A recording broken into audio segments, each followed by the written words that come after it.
Rubbish. No. No. More rubbish. Lydia.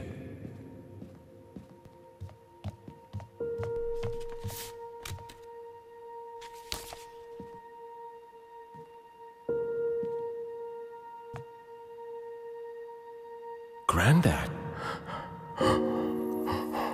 Oh. Oh, my girl. My sweet, sweet girl. Violet.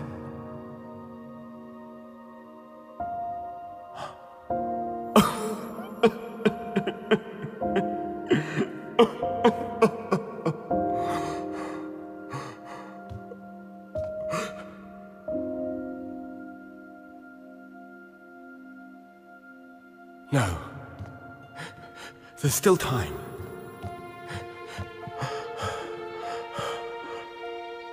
I know what to do.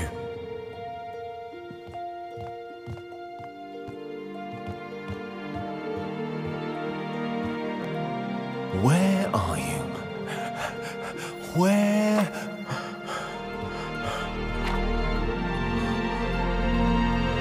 Aha!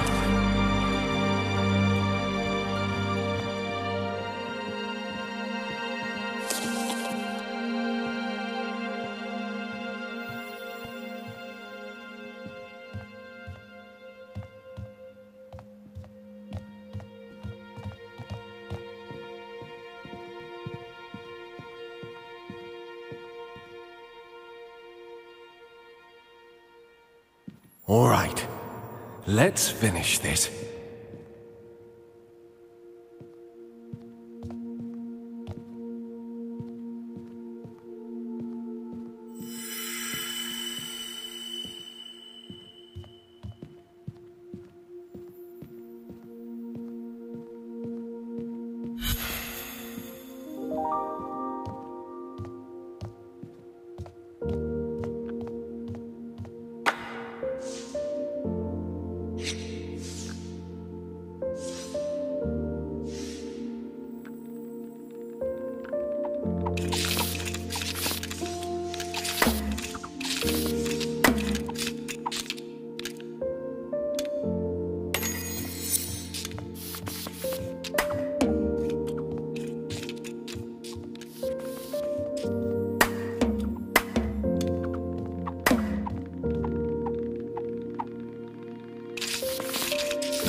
Dear Albert, how are you? I hope you have been looking after yourself. It has been well over a year since I last wrote, and I apologize for that. Things have been very busy here. You may have noticed I have been writing less frequently each year to update you on Rose. Frankly, as you never seem to write back, I suppose some part of me decided you probably do not care to know. It is not my fault things went the way they did. All I have been trying to do is protect your family, something I promised Helen I would do, even if it meant protecting it from itself. Whatever happened in the past, though, and whatever your reasons for not writing back, I have to believe that you still care deeply for Rose. So, as difficult as you make it for me, I will continue sending you her news, especially when it is news like this. You are a grandfather, Albert. Do you remember Henry Cobb, the young lawyer who works for Ernest? I mentioned in my last letter that he and his family were going to join us at Rose's big recital last year. Well, Henry asked for Rose's hand in marriage that night. They disclosed to us that they have had feelings for each other for a couple of years, but they kept it a secret due to Henry's position at Ernest's firm. Their daughter, Violet, your granddaughter, was born 2 weeks ago. I have enclosed a photograph of her for you. Life goes on, Albert.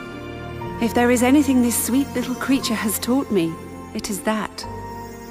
Maybe she can help you to move on too. Yours, Lydia. P.S. Please, when you're ready, send the photograph back to Ernest's office address, as Rose might ask after it. She does not know I have sent you it, as when I asked if I could, she said no.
Dear Lydia, a few days ago, I received your letter. My words cannot describe how overjoyed and moved I was, not only by the news of my granddaughter, but also by your warm words. I do not know how to thank you, sweet sister, for persevering, for not giving up on me, even as I gave you every reason to.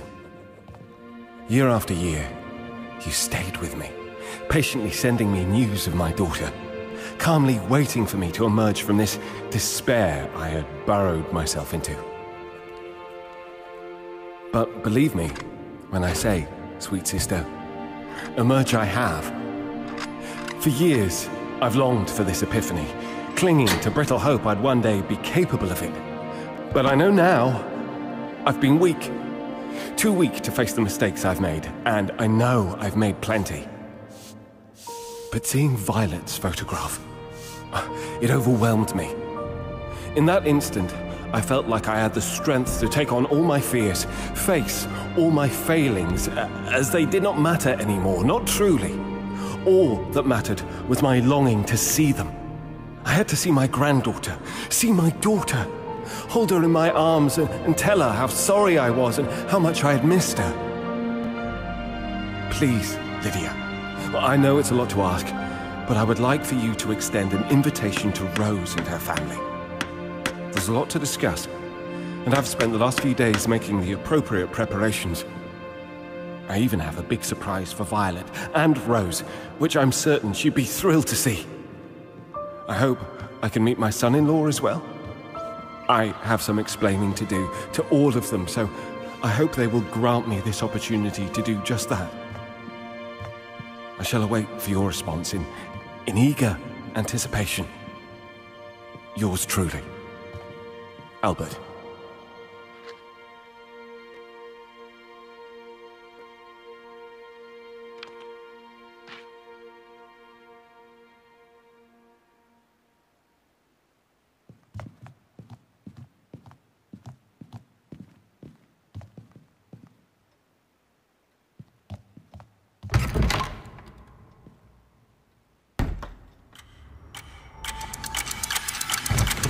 It's so wonderful to see you, Lydia.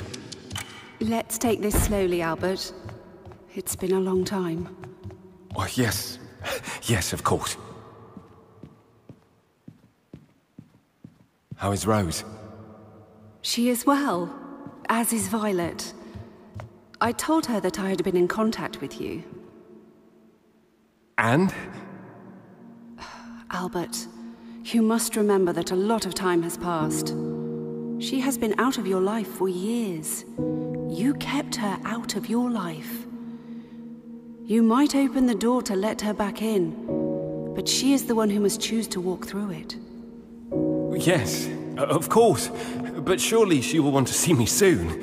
She knows I'm a changed man now. You will have to be patient, Albert. Violet doesn't know you. Henry doesn't know you, nor does his family. Rose worries about this. Rose worries about many things. Motherhood is new to her. She wants to get things right. Of course, I understand. Patience.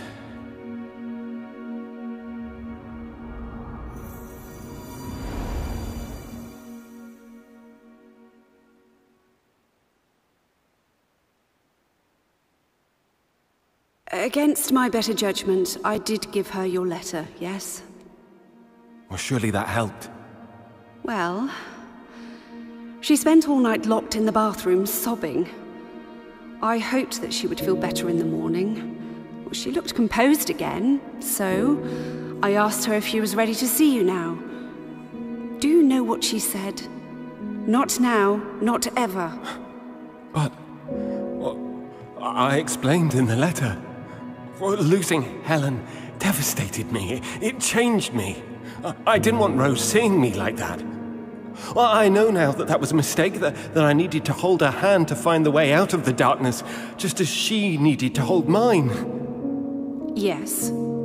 I did read the letter, Albert. It was a good enough apology you elucidated. But it's not about you anymore, is it? It's not about your apologies, what you did or didn't do, said or didn't say. It's about Rose. It's about what she feels is best for her family.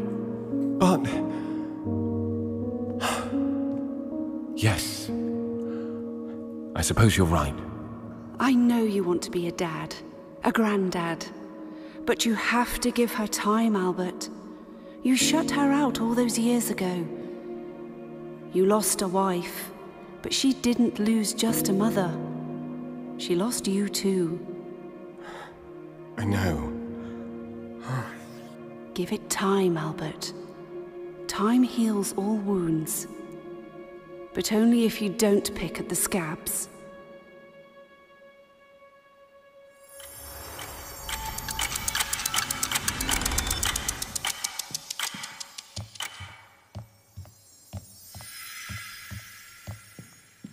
Dear Lydia, you say Rose will come around sooner or later and that I should give her time.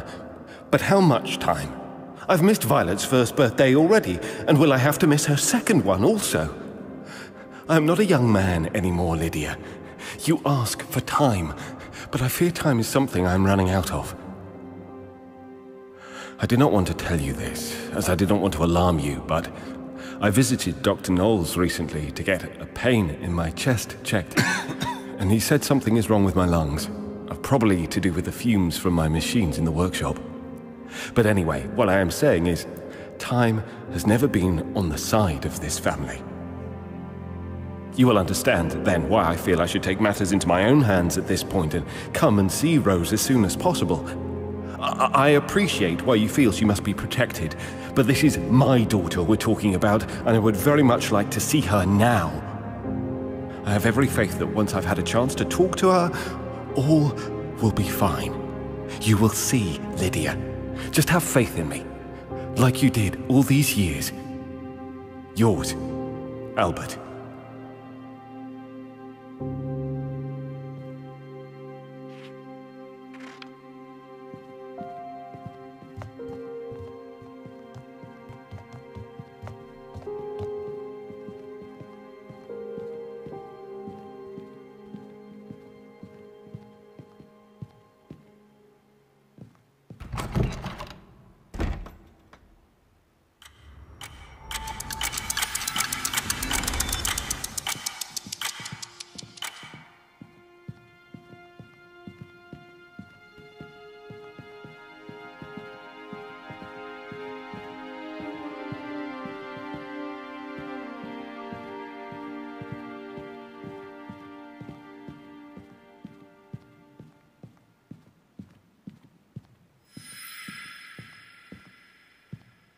Dear Albert, I know this is extremely hard for you, but trust me when I say any other way would be much worse for everyone.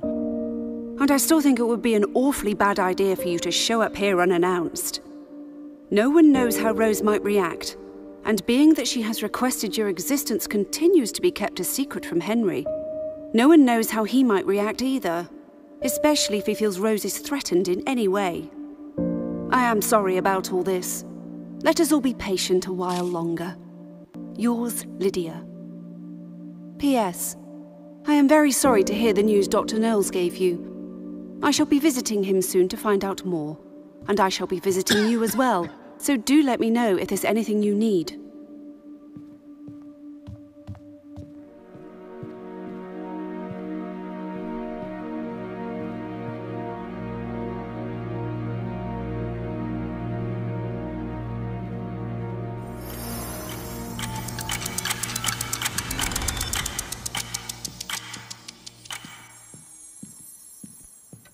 Dear Lydia, how convenient that Rose and her family would be traveling to the sea on the day that I pay you a visit.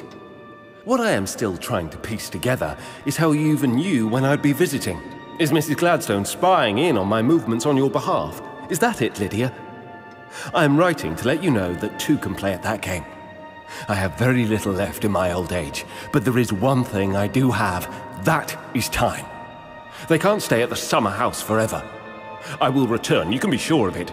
I will return, and I will wait. Dear Lydia, if Ernest wants to escort me away from the premises, he should have the decency to do it himself, rather than send your groundskeeper to do it for him. And don't think I didn't see you rushing Rose away from the window. What exactly is going on here, Lydia? I thought you were on my side, but I am starting to believe that this is not the case. Dear Rosie, this is your father. You may be surprised to be receiving this letter. You may find it hard to believe it's genuine. Or maybe you already know I've been desperately trying to reach you. I'm really not sure what to think anymore. But either way, the fact of the matter is that I am desperately trying to reach you. Dear Lydia, I am sorry I lost my temper and fabricated those ridiculous allegations. You are right. They were ridiculous, and I am not sure what got in me. Dear Henry, you don't know me, but you will probably be very surprised to learn that for the past 3 years, you've been married to my daughter. Dear Ernest, you can't keep doing this. Do you think you are the only lawyer in town? You know who I am, you know who I've been, and you know the reach of my previous employers' network. Dear Violet, the fact I haven't contacted this is your grandpa. I make toys. I would love to show you some of the toys I've made one day. I made many toys for many little boys and many little girls, but my favorite little girl to make toys for was your mum. When she was little, I made lots of lovely toys just for her. Please, I've made a few. Why won't you let me see them? Just let me talk to her for a few moments, and then I will disappear again if that's what you want.